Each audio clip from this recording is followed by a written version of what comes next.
Hey, it's Lisa Walker. Now this is a continuation from the video that I just did on the blog post about setting out your text. Now, just to continue on from that too, like if you're doing bullet points, well, it's pretty easy. You've got your text editor up here, you've got bullet points, you've got a list, bullet list, or a numbered list. If you're wanting to do, say, a quote, where is it? So if you look here, and I've actually just got like a little quote block here. Now some plugins you can get to make this really fancy as well.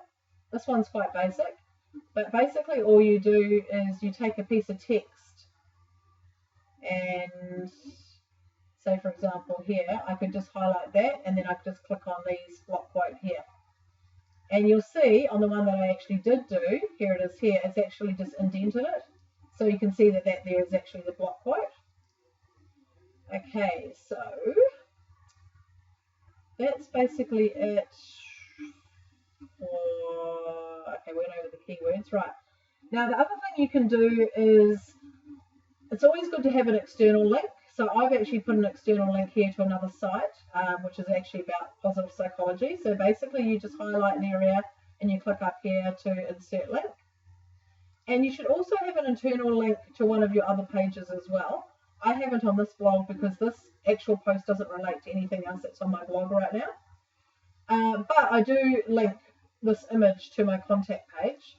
So what you could do though, for example, is if you had a post on, say, email marketing, and you had something else that related on your blog, maybe something to do with autoresponders, you could have a call to action, like somewhere in your text, you could have in your body of your post, you could have, and to check out my related post on autoresponders, click here or something, and then you would highlight this piece of text and then add a link to it so that they can actually, because the goal is that you want to try and keep people on your site as long as possible. So you're wanting people to actually like read through this post, and then you're wanting them to still look around, not click away from your site. So you give them an option to go to another blog post to read. And there's the other thing you can do is you can actually also incorporate lead magnets within your post too. So here I could, I could incorporate some sort of text when they're reading to say, and by the way, if you wanted to get a, say for example, a checklist on positive psychology, click here. And then what I can do is I could click here and have a pop-up box, especially if you've got WordPress, you can have like a plugin, a pop-up box with like a light box where they opt into your list. And then you've just given them a lead magnet and you've just collected their email. And you can actually sprinkle those throughout your post as well. And it's another way of building your list. Okay, so now on the right-hand side here, you'll see that we've got tags. Now tags are other things that you want to put in that actually relate to your post. So your keyword. So basically, if somebody was on my website searching, and they were searching positive psychology, they probably wouldn't on my site because my site's actually about virtual assistants. But for example, they might want to, if somebody came here and typed search and they put in, say, mentoring, then it would help them find this post.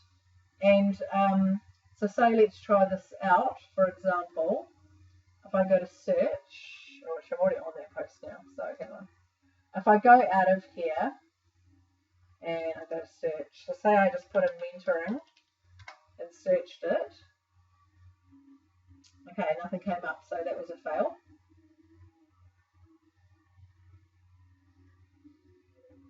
But if you've got this tag cloud here down the side, if I clicked on one of these in mentoring, it'll come up to the post. So, that's interesting. Obviously, the search is really just to search your site, not necessarily for your tags. But your tag cloud is to search posts that have these types of words in it. So someone can come to your site, they can look at your tag cloud, and they can see straight away that what type of topics that you actually got in your blog post. And then, for example, if they click on virtual assistant, it'll come up with anything that's tagged virtual assistant. So there's 2 posts that have got that tag in it. I haven't got many posts on this blog right now. It's only a very new site. Okay, so now, also you've got your categories. I haven't got many categories on this blog because I don't want many categories, so I've only just got blog. But if you had more categories, you could tick it here. You'd have a longer list, and say if your, for example, your site had about health and wellness, you might have a category saying health and wellness that you could tick. And so that means if somebody was going to search your site through category, you had a list of categories, then they might only want to search any blog posts that have to do with health and wellness, for example. On my site, everything's going to be under one category. Okay, so what else can we talk about? It's probably just the basics. And then I want to talk to you about the SEO plugin.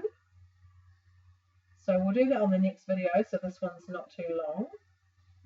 Okie doke. So I'm going to end this video and we'll go to the next video to talk about SEO.